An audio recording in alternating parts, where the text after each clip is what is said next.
মোক কৈছে যে মামা স্কুটি নিদিয়ে।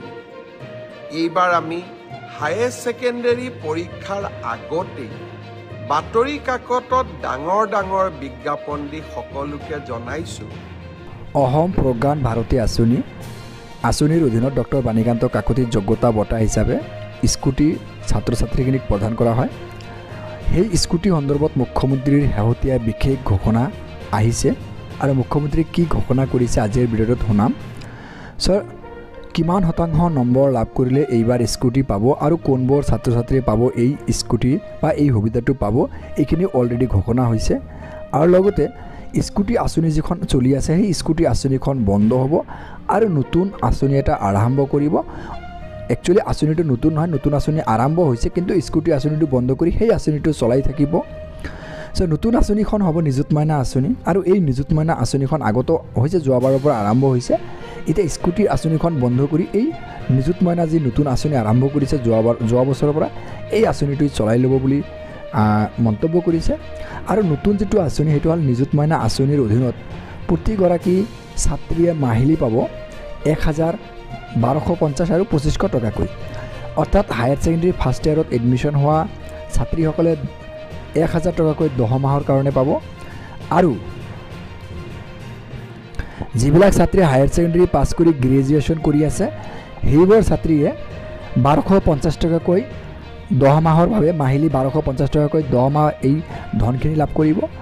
আৰু যিবিলাকে ডিগ্ৰী পাছ কৰি পোষ্ট গ্ৰেজুৱেশ্যন কোৰ্চ কৰি আছে, BEd হ'ব পাৰে, MA হ'ব পাৰে, MCom হ'ব পাৰে বা BCom হ'ব পাৰে, সেইবোৰ ছাত্ৰীয়ে পাব 2,500 টকাকৈ। এনেদৰে মুখ্যমন্ত্ৰীয়ে এটা ডাঙৰ ঘোষণা কৰিছে। স্কুটি সন্দৰ্ভত ছ'চিয়েল মিডিয়াত পোষ্ট নকৰিবলৈ আহ্বান, যিহেতু ইতিমধ্যে বাজেট পাছ হৈ গৈছে। স্কুটি কোনে কোনে পাব সেইবোৰ ছাত্ৰ ছাত্ৰীৰ নামৰ যি লিষ্ট, সেই লিষ্টখন প্ৰকাশ পাইছে। গতিকে স্কুটি সন্দৰ্ভত ছ'চিয়েল মিডিয়াত পোষ্ট নকৰিবলৈ ছাত্ৰ ছাত্ৰীখিনিক আহ্বান কৰিছে, কাৰণ স্কুটি আঁচনিখন বন্ধ হৈ যাব। হয়তো স্কুটি আঁচনিখন এইবাৰ স্কুটি দিব, কিন্তু অহা বছৰ বা তাৰ পিছৰ বছৰৰ পৰা স্কুটি আঁচনিখন হয়তো বন্ধ কৰিব। তাৰ সলনি নিযুত মইনা আঁচনি আৰম্ভ যোৱাবাৰৰ পৰা কৰিছে, নিযুত মইনা আঁচনিখনেই চলাই থাকিব। এই সন্দৰ্ভত মুখ্যমন্ত্ৰীয়ে যি ভাষণ আগবঢ়াইছে বা ঘোষণা কৰিছে, এই ঘোষণাটো মোৰ স্ক্ৰীণত এতিয়া চলিব। তোমালোকে কোনোবাই স্কিপ নকৰাকৈ ভিডিঅ'টো প্ৰথমৰ পৰা একেলগে চাই থকা। আৰু তোমালোকৰ বহুতে মোৰ ভিডিঅ'বোৰ নিয়মিতভাৱে চাই, কিন্তু চেনেলটো এতিয়ালৈকে ছাবস্ক্ৰাইব কৰা নাই। চ' তোমালোকে এটাই ৰিকুৱেষ্ট, তোমালোকে মোৰ চেনেলটো ছাবস্ক্ৰাইব। কিছুমানে মোক কৈছে যে মামা স্কুটি নিদিয়ে।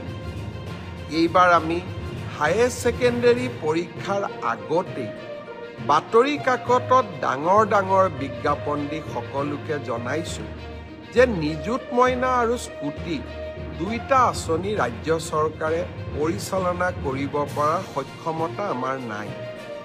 আমাক ক'তো আমি টেক্সো নতুনকৈ ল'ব নোৱাৰোঁ। সকলোৰে লগত আলোচনা কৰি সকলোৱে আমাক পৰামৰ্শ দিছিল যে স্কুটি ফাৰ্ষ্ট ডিভিজনত পাছ কৰা ছোৱালীসকলে পায়, কিন্তু নিযুত মইনা সকলোৱে পাব। আৰু সেইকাৰণে আমি নিযুত মইনা আঁচনিখনহে পৰিচালনা কৰিব লাগে, স্কুটি আঁচনিখন পৰিচালনা কৰিব নালাগে। একেবাৰতে বন্ধ কৰি দিলে কোনোবাই বেয়া পাব। সেইকাৰণে এইবাৰ আমি পৰীক্ষাৰ আগতেই সকলোকে কৈছোঁ যে 80% লাভ কৰা ল'ৰা আৰু ছোৱালীকহে এইবাৰ আমি স্কুটি দিম।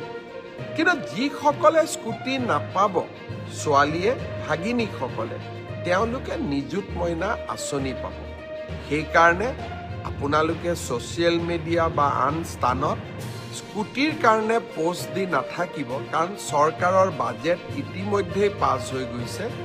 আমি সকলো বিধানসভাত বহি একেলগে সিদ্ধান্ত লৈছোঁ যে আমি স্কুটি নিদিওঁ, নিযুত মইনা দিম। আৰু নিযুত মইনা আঁচনিখনে ইমান দুখীয়া ল'ৰা ছোৱালীক, দুখীয়া ছোৱালীক সহায় কৰিছে, তাক আমি তাৰ যিটো উপকাৰিতা তাক আজি আমি মৰ্মে মৰ্মে দেখা পাইছোঁ। দেউতাক মাকে এতিয়া ছোৱালীৰ পঢ়াৰ খৰচেই দিব নালাগে। চৰকাৰৰ পৰা পোৱা নিযুত মইনাৰে আমি অন্তত কলেজৰ বহুখিনি দায়িত্ব আমি পালন কৰিব পাৰোঁ। দেউতা মাৰ কষ্ট কমিছে। সেইকাৰণে আমি নিযুত মইনা আঁচনিখন আকৌ এবাৰ প্ৰথম বৰ্ষ আৰু দ্বিতীয় বৰ্ষৰ বাবে মুকলি কৰি দিছোঁ।